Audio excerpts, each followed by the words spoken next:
Hi, my name is Haley Anderson.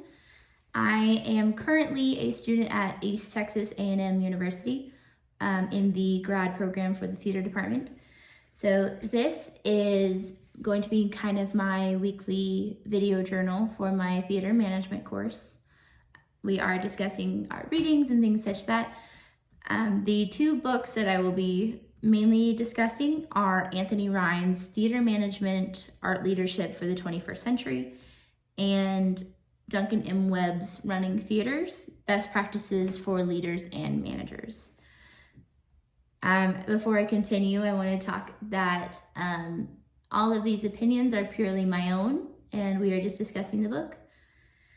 I do apologize for the echo. This is a new home and there's not a lot of furniture, so we are building up to that.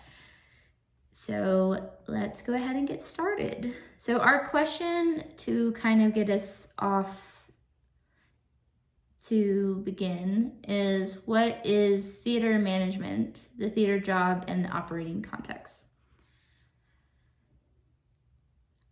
I personally got more out of the job aspect from Anthony Rhine's chapter 1.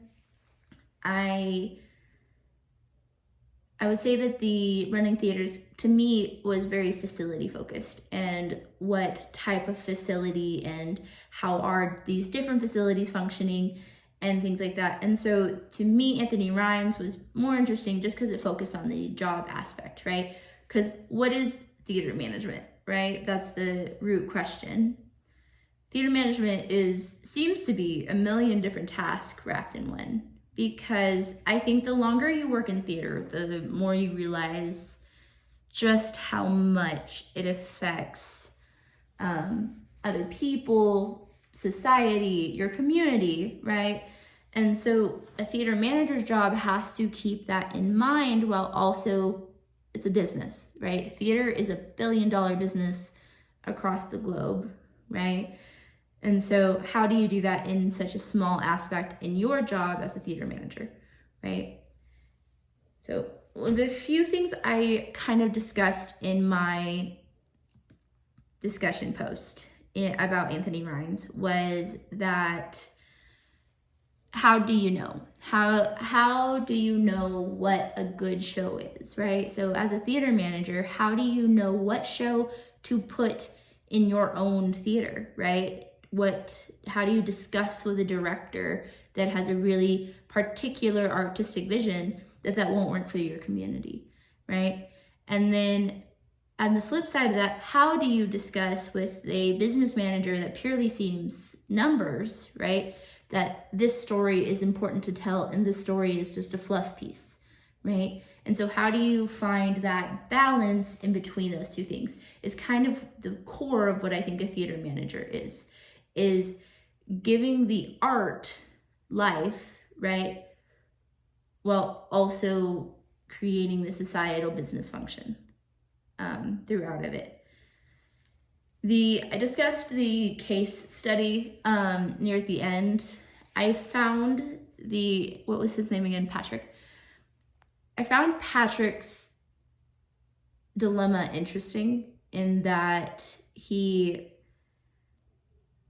was understanding the social parameters, right? So much of the time we think of a job as literal, right? This is my literal job. This is what I go to work to do.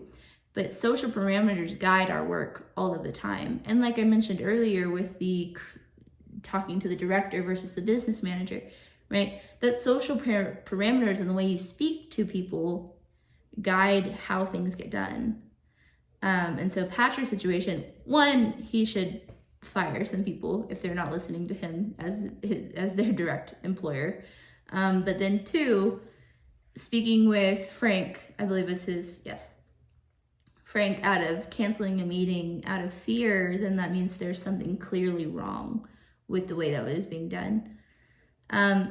In Webb's book, the thing I found the most interesting is the type of facilities, right? What do we see as a functional facility, right? Is a functional facility where it's just one company going through and through, like a company theater, it's the same program going through the same theater building? Or is it where hundreds of companies are going through, right? Is it a building where there are touring companies going through, where the random band from town can rent it out?